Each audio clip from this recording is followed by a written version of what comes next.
reciprocity and the American people are treated fairly. Has Caroline determined how many countries are going to see these reciprocal tariffs? Again, I'll let the president get into the specifics of the announcement, but he has a brilliant team of trade advisors. You have Secretary Bessent, Secretary Lutnick, Jamieson Greer, our U.S. Trade Representative, Peter Navarro, of course, and Kevin Hassett here at the White House, Stephen Miller as well.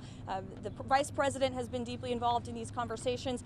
All of these individuals have presented plans to the president on how to get this done, and it's the president's decision to make, and we will not get ahead of him on the specifics of the announcement. And has the stock market sell-off caused the White House to rethink any of these plans? The president has always said that the stock market is a snapshot of a moment in time, and he's doing what's best for Main Street, and Wall Street will work out just fine in this administration, just like they did in their first term. As you said last week, Caroline, you said there would be an investigation or a review into how Jeffrey Goldberg's number got on that group chat. What's the status of that review, and what is the status of National Security Advisor Mike Waltz?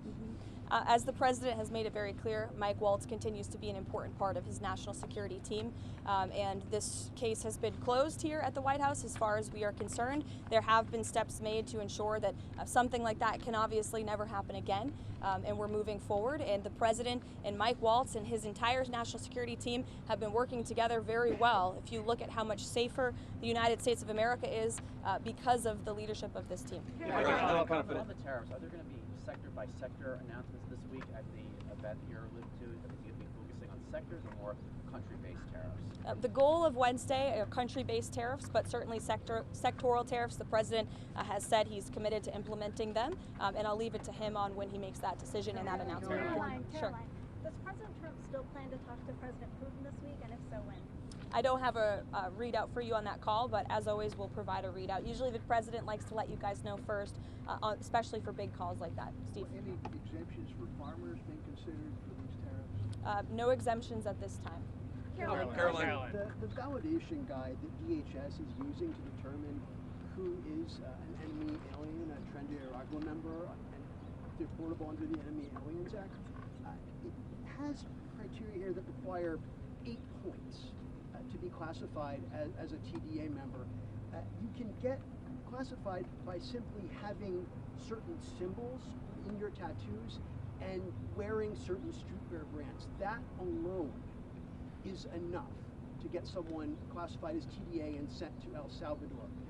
That's not true, actually, Andrew. According to this document, it is. No, according to the Department of Homeland Security and the agents, have you talked to the agents who have been putting their lives on the line to detain these foreign terrorists who have been terrorizing our communities? TDA is a vicious gang that has taken the lives of American women, and our agents on the front lines take deporting these people with the utmost seriousness, and there is a litany of criteria that they use to ensure that these individuals qualify as foreign terrorists and to ensure that they qualify for deportation. And the president made it incredibly clear to the American public that there would be a mass deportation campaign of not just foreign terrorists, but also illegal criminal aliens who have been wreaking havoc on American communities. And shame on you and shame on the mainstream media for trying to cover for these individuals who have. This is a vicious gang, Andrew. This is a vicious gang that has taken the lives of American women. The government filed in court, which says all. And you said yourself there are 8 criteria on that document. They need 8 points. And you are questioning the credibility of these agents who are putting their life on the line to protect your life and the life of everybody in this group and everybody across the country.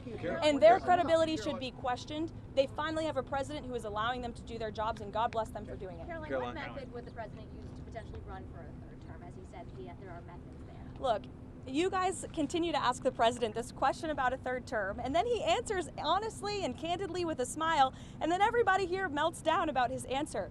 The president talked about this last night on the plane. He said, it's not really something we're thinking about. He has 4 years. There's a lot of work to do. We've done a lot in these nearly first 100 days, and the American people love what this president is doing, particularly when it comes to efforts to secure the border. How confident is President Trump in that he can get a peace deal done in Ukraine? How confident is President Trump that he can get a peace deal done in Ukraine? Well, look, the president is working incredibly hard to get a peace deal done between Russia and Ukraine, and he has expressed his displeasure with comments that have been made by leaders of both sides of this conflict. He has expressed what he believes needs to take place in order to see this conflict come to an end. He continues to work very hard on it, and our teams continue to be engaged. Karoline, can countries that don't have tariffs on the US but may have other forms of non-tariff trade barriers, I'm thinking in my case of Australia, can they expect to be hit on in Wednesday's announcement, or can they expect to be left out and dealt with another time? Again, I'll let the president make the announcement on Wednesday, but I think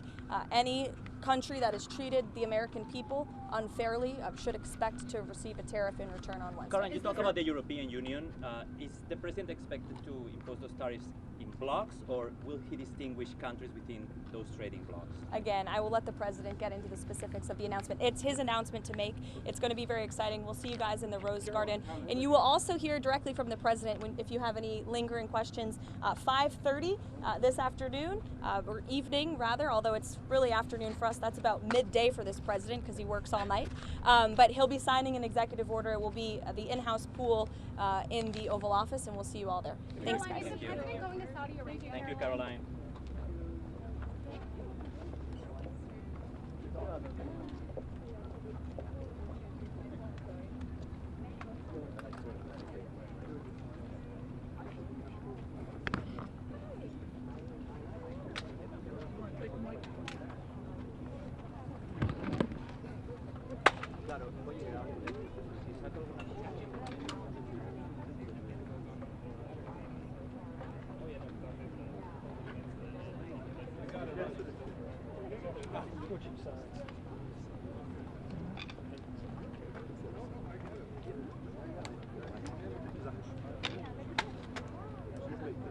All right.